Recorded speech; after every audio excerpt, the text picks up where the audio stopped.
இன்னைக்கு நம்ம என்ன பார்க்க போறோம்னா, உங்களுடைய லேப்டாப் ரொம்ப பெர்ஃபார்மன்ஸ் ஸ்லோவா இருக்குனாக்க அந்த லேப்டாப் வந்து பாத்தீங்கன்னா ரேம் எஸ்எஸ்டி ஆட் பண்ணலாம். இப்போ இந்த லேப்டாப் பாத்தீங்கன்னா கவர்மெண்ட் லேப்டாப் தான். இந்த கவர்மெண்ட் லேப்டாப்பை எஸ்எஸ்டி ரேம்லாம் அப்கிரேட் பண்ண பின்னாடி உங்களுக்கு ஒரு கம்பெனி லேப்டாப் என்ன அளவுக்கு பெர்ஃபார்மன்ஸ் இருக்கோ அந்த அளவுக்கு பெர்ஃபார்மன்ஸ் கிடைக்கும்.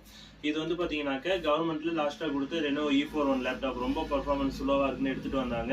இப்போ இந்த லேப்டாப் நான் வந்து பாத்தீங்கன்னாக்க ரேம் எஸ்எஸ்டி ஆட் பண்ணியிருக்கோம். இப்போ பெர்ஃபார்மன்ஸ் வைஸ் ரொம்ப சூப்பரா இருக்கு. அதே போல ஒரு பிரைவேட் லேப்டாப் எஸ்எஸ்டி இல்லாம ஒரு 4 இயர்ஸ் முன்ன நீங்க வாங்கிருக்கீங்க, ஒரு 8 இயர்ஸ்க்கு முன்ன வாங்கிருக்கீங்க, ரொம்ப பெர்ஃபார்மன்ஸ் ஸ்லோவா இருக்குனாக்க அது கூட வந்து பாத்தீங்கன்னாக்க இந்த மாதிரி ரேம் எஸ்எஸ்டி ஆட் பண்ணலாம். ஆட் பண்ண பின்னாடி உங்களுக்கு ஆன் ஆகிற ஸ்பீடு வந்து ரொம்ப அதிகமா இருக்கும். இந்த ஹேங் ஆகுறது, லேக் ஆகுறது இதெல்லாம் இருக்காது. பெர்ஃபார்மன்ஸ் வைஸ் நல்லா இருக்கும். லேப்டாப் பொறுத்தவரை 6 மந்த் ஒன்ஸ் சர்வீஸ் மெயின்டைன் பண்ணுங்க. ஒரு வண்டியை காரை எப்படி சர்வீஸ் பண்றோமோ அதே போலதான் உள்ள எல்லா லேப்டாப்லயும் வந்து பாத்தீங்கன்னா ஏர் சர்க்குலேஷனுக்காக வந்து பாத்தீங்கன்னா கேப்பும் இருக்கும், ஃபேன் கொடுத்துருப்பாங்க. அது ஒரு குறிப்பிட்ட காலம் ஆச்சுன்னா டஸ்ட் எல்லாம் சேரும் போது உங்களுக்கு